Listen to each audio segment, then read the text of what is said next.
Happy Christmas Day. We know you're probably enjoying some well-deserved downtime right now. Maybe surrounded by a big pile of wrapping paper. Exactly. But while we're all celebrating, we can't forget what today really represents in the global marketplace. It's so true. For all the tradition and joy, Christmas is, it's the single most critical commercial engine on the entire planet. It really is. It's where consumer behavior, huge economic shifts, and all the latest marketing strategies just collide head on. And that's what we're going to get into. And that's our mission for you today, to really pull back the curtain on this commercial heartbeat. We've been doing a deep dive into the global Christmas market trends for 2025. We've been looking at sources from New York, Singapore, all over. To give you the ultimate shortcut to understanding how people have fundamentally shifted their spending and how brands are, frankly, scrambling to adapt to some pretty radical digital strategies. Yeah, and we've looked at the data. The lingering economic caution in Europe, the absolute explosion of social commerce in Asia. And the role of AI in all of this. Oh, absolutely. But what's fascinating is that consumers, it doesn't matter where they lived or what their background is, they're all starting to share these common, deep-seated psychological threads in how they shop now. Okay, let's unpack this. Because the shifts in how the world buys gifts this year are, well, they're fascinating. And we have to start with the economy, right? It dictates everything else. It really does. Globally, shoppers are prioritizing value. That belt-tightening is very, very real. That cautious tone is absolutely setting the stage, especially when you look at established markets like Europe. Still very careful over there. Incredibly careful. We're seeing a slight hint of optimism compared to last year. A little bit. Yeah, a little. In the UK, for instance, younger, higher-income households are feeling a bit more hopeful about Christmas 2025. But still, cost of living worries are the main filter for every single spending decision. And that caution, it shows up in how people behave, right? Yeah. Like in Germany. Oh, definitely. Take Germany. 60% of German shoppers bought cheaper gifts in 2024. 60%. And analysts expect that to continue. They're not just waiting for deals, they are actively hunting for lower prices. It's a strategy.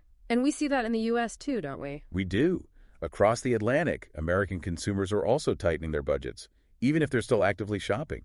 We saw 84% of U.S. shoppers planning to use at least one specific money-saving tactic. And this is more than just clipping coupons. Oh, way more. This is like military-grade planning, aggressive price comparisons, setting a strict budget and sticking to it, or just strategically waiting for the deepest possible fails. So the key phrase here isn't just cheap, it's value-driven. The days of the last-minute impulse buy are kind of fading. They really are. The sources pointed out that 6 out of 10 U.S. Black Friday shoppers actually planned their purchases weeks, sometimes months, in advance just to get the best deal. They show up prepared. So what does that mean for brands? You can't just throw a big sale on Black Friday and hope for the best. Exactly. Marketing has to shift from being reactive to being proactive. You have to show clear, unmistakable value early. You need to convince that shopper before they even make their list. If you wait until November. You've probably already lost that sale. That idea of value leads perfectly into the next big shift we're seeing, which is what people actually value. Right. If they're saving money in one area, they're being incredibly selective about where they do spend. And that's where we see this huge global move toward experiences over just stuff. It makes complete sense, doesn't it? Yeah. I think we all have gadgets in a drawer somewhere we barely remember getting. Totally. More and more consumers want experience-based gifts. Things like travel, concert tickets, even just a really memorable dinner. They're finding them more fulfilling. And with inflation, like we saw in Canada, that pushes people even more toward recreational activities that create memories. Exactly. Lasting memories, not just another object. And beyond experiences, there's this other filter that's getting stronger and stronger. Conscious consumption, especially in Europe. Yes. In Germany, for example, 36% of shoppers are actively looking for eco-friendly gifts. And for the younger demographic, that number is even higher. Much higher. For that crucial 25 to 34-year-old group, it jumps to almost half, 48%. So sustainability is no longer just a buzzword, it's a real factor in the buying decision. A necessary factor. And we're even seeing active strategies to reduce consumption. About a quarter of UK consumers have bought secondhand gifts. And things like Secret Santa are more popular. Right, or just buying fewer but much higher quality items. It's a real mental shift away from quantity and toward meaningfulness. Okay, so that's the prepared, value-driven shopper in the West. Let's pivot and look east because the Asian market is a completely different beast, isn't it? It's just moving so incredibly fast. It really is. Christmas is celebrated, of course, but the local end-of-year sales events, those are the true online shopping peaks. You're talking about the double day events. That's right. Things like 11.11 and 12.11. Hmm. And for anyone who's familiar, 11.1 under Singles Day is now the world's largest single shopping day.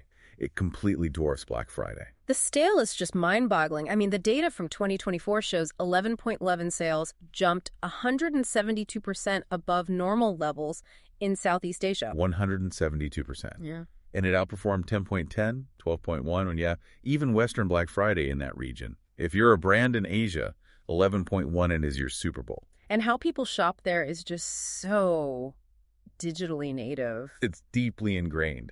Gen Z in particular is just completely used to shopping through social media and live streams. I read about the Philippines where people are watching live commerce and discovering new brands on social media at the same time. Exactly. The line between entertainment and shopping it's completely evaporated. Which means if you're targeting Asia, your campaign has to be built around entertainment and discovery. 100%. And Yeah. then you have to back it all up with this relentless demand for speed and convenience. Things like BOPS, buy online, pick up in store. That's exploding. Along with super fast, guaranteed delivery. It's all about that instant gratification and, reducing holiday stress. It's a market that values speed as much as it values a good deal. Okay, so we've got the consumer. They're cautious, they're emotional, they're digitally glued in. So shifting over to brand strategy, here's where it gets really interesting. This is the pivot. It all points back to the rise of social commerce. We've seen forecasts calling 2025 the golden year for social commerce. And the data backs it up. TikTok Shop is leading the charge. The growth is just huge. It's astounding. In the U.S. alone, TikTok Shop sales are projected to grow 108% in 2025. That's up to $15.82 billion. Wow. So they're grabbing a huge piece of the pie. A huge piece. They're on track to capture 18.2% of the social commerce market, and they expect that to hit nearly a quarter of the entire market by 2027. That is rapid disruptive growth. And the reason it works so well is because it's so seamless, isn't it? That's the formula. They've merged entertainment with shopping so perfectly that you end up buying things you didn't know you wanted right in the middle of watching a funny video. Which is why ad spend on TikTok is set to jump by almost 60% in the last quarter of 2025. Marketers are following the eyeballs. But hang on, isn't blending shopping and entertainment just, a fancy new kind of advertising? How does Gen Z, who we know is super sensitive to being inauthentic, how do they tell the difference? That is the core tension, and it's why the influencer world and live commerce are so critical. Because it feels more immediate. Yes, live commerce shortens that path from seeing something to buying it almost instantly. Brands like ELF Cosmetics, for instance, had record conversions because viewers can see the product being used, they can read the comments, and they can buy it right there. It feels transparent. It's a powerful mechanism. The stats show stores that live streamed during Black Friday and Cyber Monday this year saw an 84% jump in sales year over year. 84%. That confirms it's not a gimmick. It's radically optimizing that funnel from interest to purchase. It's all in one place. Demonstration, trust, and the transaction. And what's fueling that is the rise of the micro-influencer. Influencer marketing is still absolutely key, but the trend is leaning so heavily toward genuineness. People want relatable reviews. Exactly. Gen Z wants reviews that feel like they're coming from a friend sharing a cool discovery. Yeah. So brands are using a mix of big names and smaller micro-influencers to get that authentic feel. Okay, so that's the fun, engaging front end that we all see. But the machine working behind all this, that's technology. That's AI. Right. And AI isn't some future tool anymore. It's the present-day engine driving all these campaigns. We saw that 78% of UK marketers used AI in their 2025 Christmas campaigns. Which is a huge jump from last year. A massive 42% increase. AI is essential now, from the very first bit of customer analysis all the way to launching the campaign. So how are they actually using it? I mean, what does that look like in practice? It starts with data and targeting. AI-driven customer data platforms, or CDPs, they pull in customer data from everywhere to create this 360-degree view.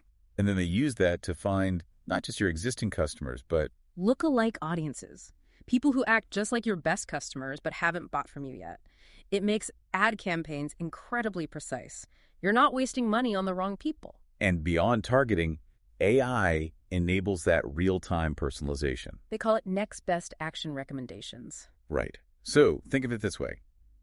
Based on what you're doing online right now, the AI is predicting what you're most likely to want next. So if I add a pair of boots to my wish list, The system instantly knows the best action is maybe to send you a 10% off coupon for those specific boots, right then and there, to push you over the line. It's like a personalized nudge, but done at a massive scale. and it optimizes everything. AI-enabled CRM sends the right message to the right person at the right time on the right channel. It's all about reducing the cost of getting a new customer. And all of this tech has to support the real-world demand for convenience we talked about earlier.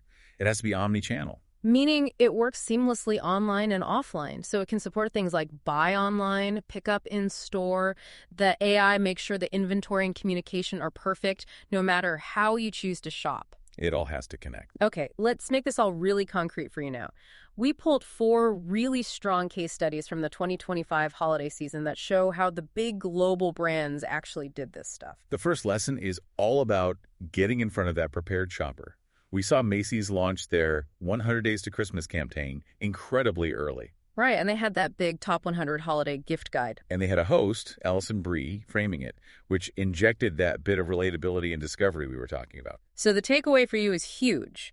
Plan early, create those gift guides or wish list tools, and get them out in September, not December. Be the first name they think of. Next up, Urban Outfitters.